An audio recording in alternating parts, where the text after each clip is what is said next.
प्यारे विद्यार्थियों नमस्कार।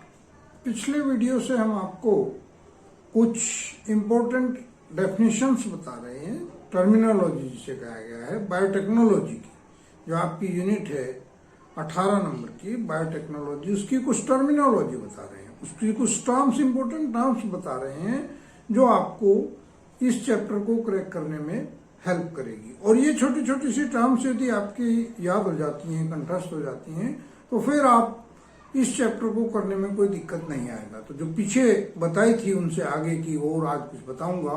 उसमें सबसे पहले है असगुणिता अर्थात एन्यूप्लॉइडी।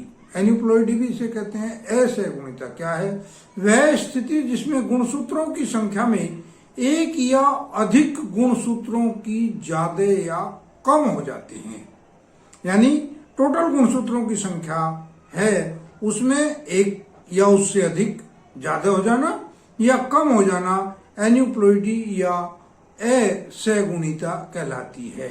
जैसे कई बार 2n+1 यानी 46 है, तो किसी एक गुणसूत्र पे एक और जुड़ गया, 47 हो गए।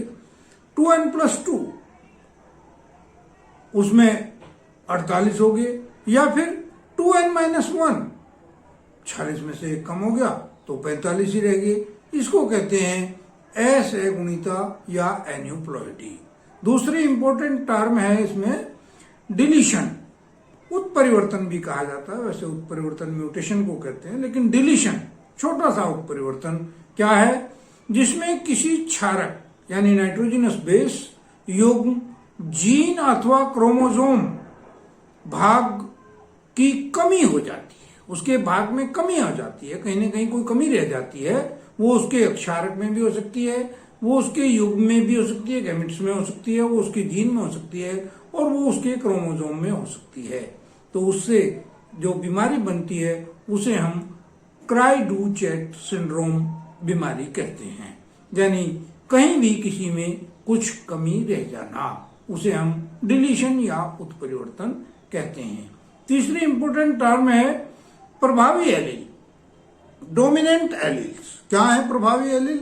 वह एलील जो विषम युग्मी अवस्था में भी अपना पूर्ण प्रभाव प्रदर्शित करते हैं और अप्रभावी एलील को प्रदर्शित नहीं होने देते, उन्हें हम प्रभावी एलील या डोमिनेंट एलील्स कहते हैं। यानी एक तरह से कहा जाए कि विषम परिस्थितियों में भी जब विषम युग्म को प्रदर्शित ना होने दे, उस अवस्था को हम प्रभावी एलील या डोमिनेंट एलील के रूप में जानते हैं। तीसरी, इसके बाद है चौथी, frame shift mutation. Frame shift mutation बहुत कॉमन टर्म्स है, बहुत बार पूछी जाती है कंपटीशन एग्जाम में, सामान्य एग्जामों में।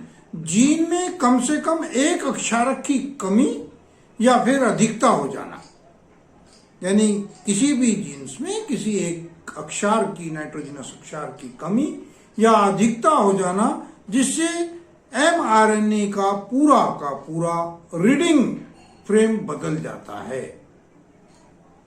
इस अवस्था को हम फ्रेम शिफ्ट म्यूटेशन कहते हैं। पांचवी, आनुवांशिक पुनर्संयोजन। आनुवांशिक पुनर्संयोजन, जेनेटिक रिकॉम्बिनेशन क्या है भाई? वह प्रक्रिया जिसमें किसी डीएनए खंड या क्रोमोसोम में नई आनुवांशिक सूचना निहित हो जाती है, अर्थात पुरानी सूचना की बजाय उसमें कोई नया परिवर्तन आ जाता है, नई सूचना उसमें निवेशित हो जाती है, उसे हम आनुवांशिक पुनर्संयोजन या जेनेटिक रिकॉम्बिनेशन कहते हैं। तो ये छोटी छोटी 5 डेफिनेशन मैंने बताई, इन्हें आप याद करेंगे और इस चैप्टर में ये बहुत महत्वपूर्ण है, आगे इसको डिस्क्राइब करने में हेल्प करेंगी। जिन्होंने अभी तक चैनल सब्सक्राइब नहीं किया है वो चैनल सब्सक्राइब कर लें।